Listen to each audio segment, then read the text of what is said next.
என் அன்பு சகோதர சகோதரிகளே, ஆண்டவரும் உலக இரட்சகருமான இயேசு கிறிஸ்துவின் நாமத்தில் என் அன்பின் வாழ்த்துக்கள். இன்றைய முத்து என்னும் இந்த சிறிய தியானத்தின் மூலமாக உங்களை சந்திப்பதிலே மகிழ்ச்சி அடைகிறேன். எனக்கு அருமையான தேவனுடைய பிள்ளைகளே, இந்த நாளிலும் அப்போஸ்தலனாகிய பவுல் கொரிந்தியருக்கு எழுதின முதலாம் நிருபம் 15ஆம் அதிகாரம் 34வது வசனத்தை நான் வாசிக்கிறேன். 1 கொரிந்தியர் 15:34. நீங்கள் பாவம் செய்யாமல் நீதிக்கேற்க விழித்து கொண்டு தெளிந்தவர்களாய் இருங்கள். சிலர் தேவனை பற்றி அறிவில்லாதிருக்கிறார்களே, உங்களுக்கு வெட்கம் உண்டாக இதை சொல்லுகிறேன். நீதிக்கேற்க விழித்து கொண்டு தெளிந்தவர்களாய் இருங்கள்.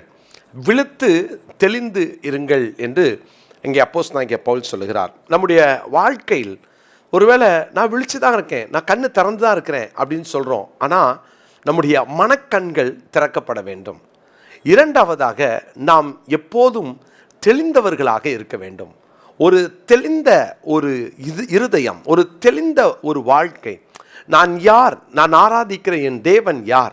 இந்த உலகத்தில் தேவனை குறித்து என்னுடைய வாழ்க்கையினுடைய நோக்கம், இப்படிப்பட்ட காரியங்களிலே ஒரு தெளிவு நமக்கு இருக்க வேண்டும். பவுல் அப்போஸ்தலர் 1 தெசலோனிக்கேயர் 5ஆம் அதிகாரத்திலையும் அவர் இதை குறித்து எழுதுகிறார். நான் வாசிக்கிறேன். 1 தெசலோனிக்கேயர் 5ஆம் அதிகாரம் 6ஆம் 7ஆம் வசனங்களை வாசிக்கிறேன். ஆகையால் மற்றவர்கள் தூங்குகிறது போல நாம் தூங்காமல் விழித்து கொண்டு தெளிந்தவர்களாய் இருக்க கடவோம். விழித்து தெளிந்தவர்களாய் இருக்க கடவோம். உலகம் உறங்கி கொண்டிருக்கிறார்கள், தூங்கி கொண்டிருக்கிறார்கள். அதாவது இது சரீர பிரகாரமான நித்திரையை குறித்து அல்ல.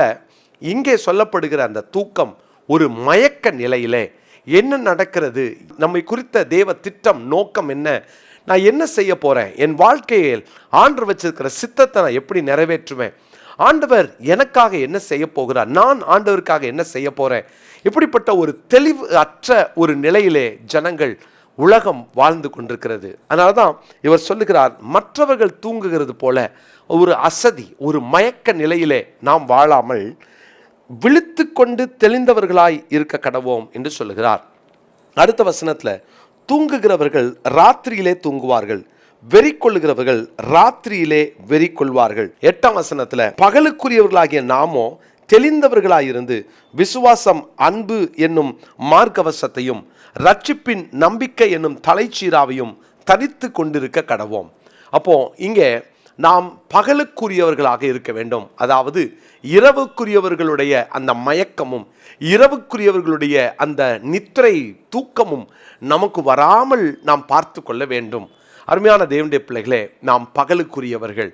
ஒருவேளை இன்னைக்கு நம்ம உறங்கி நம்முடைய வாழ்க்கையில் நம்முடைய அனுபவங்களிலே ஒருவேளை தெளிவற்றவர்களாக வாழ்ந்து கொண்டிருப்போம் என்றால், இன்றைக்கு ஆண்டவர் நம்மை விழித்திருக்கும்படி சொல்லுகிறார்.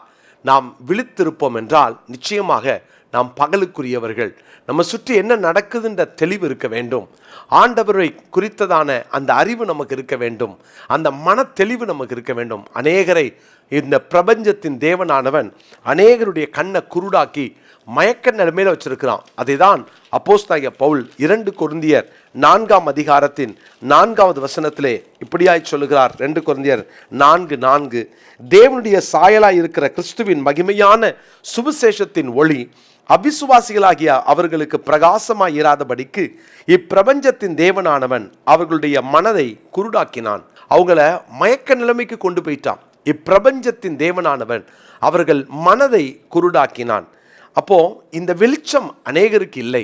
அநேகரால் தெளிந்த அந்த சிந்தை இல்லாமல், தெளிந்த அந்த விஷன் இல்லாமல் தடுமாறி கொண்டிருக்கிறார்கள். இதை கேட்டுக்கொண்டிருக்கிற தேவனுடைய பிள்ளைகளே, எவ்வளவு சாதித்த சிம்சோன் கண்கள் பிடுங்கப்பட்டவனாக அவனுடைய நிலைமையை யோசித்து பாருங்க. அவன் எதிர்காலம் எப்படி இருக்க வேண்டியது, எப்படி மாறிவிட்டான். என்ன காரணம் தெரியுமா? இப்பிரபஞ்சத்தின் தேவன் மனக்கண்களை குருடாக்கி கொண்டிருக்கிற அநேகருடைய அனுபவம் இப்படி தான் இருக்கு. அநேகருடைய வாழ்க்கை மனக்கண்கள் குருடாகி என்ன செய்கிறோம், என்ன பேசுகிறோம், என் வாழ்க்கையினுடைய தேவ திட்டம் இதையெல்லாம் அறியாமல் ஒரு குருடனை போல வாழ்ந்து கொண்டிருக்கிற அனுபவம். இன்னைக்கும் கர்த்தர் நம்மோடு இடைப்பட்டு கொண்டிருக்கிறார். இன்னைக்கு ஒரு நல்ல முடிவு எடுப்போம், நல்ல தீர்மானம் எடுப்போம். ஆண்டவரே, என் மனக்கண்ணை தெளிவாக்குங்கன்னு ஜெபம் பண்ணுங்க. ஆண்டவரே, நான் விழித்திருக்கணும், தெளிந்த புத்தியோடு நான் வாழணும், நான் தெளிவுள்ளவனாக பகலுக்குரியவனாக வாழ என்னை ஒப்பு கொடுக்குறேன்னு சொல்லி இன்னைக்கு நம்ம ஜெபம் பண்ணலாமா? இந்த நாளிலே 2 கொரிந்தியர் 4:4 இந்த நாளுக்குரிய மனப்பாட வசனமாய் குறித்து கொள்ளுங்கள். 2 கொரிந்தியர் 4:4. ஜெபிக்கலாமா? நல்ல தகப்பனே, நாங்கள் பகலுக்குரியவர்களாக, தெளிந்தவர்களாக, விழித்திருக்கிறவர்களாக வாழ எங்களை அர்ப்பணிக்கிறோம். அன்றைய உலகத்தின் மயக்கத்தில் நாங்கள் விழுந்து மயக்க நிலைமையில் குருடர்களைப் போல நாங்கள் வாழாமல் ஆண்டவரே விழித்து தெளிந்திருக்க எங்களை ஒப்புக் கொடுக்கிறோம். இந்த வார்த்தை கேட்கிற ஒவ்வொருவருக்குள்ளும் அந்த தெளிவை தாரும். ஆண்டவர் தொடர்ந்து உடைய பிள்ளைகளோடு பேசும்.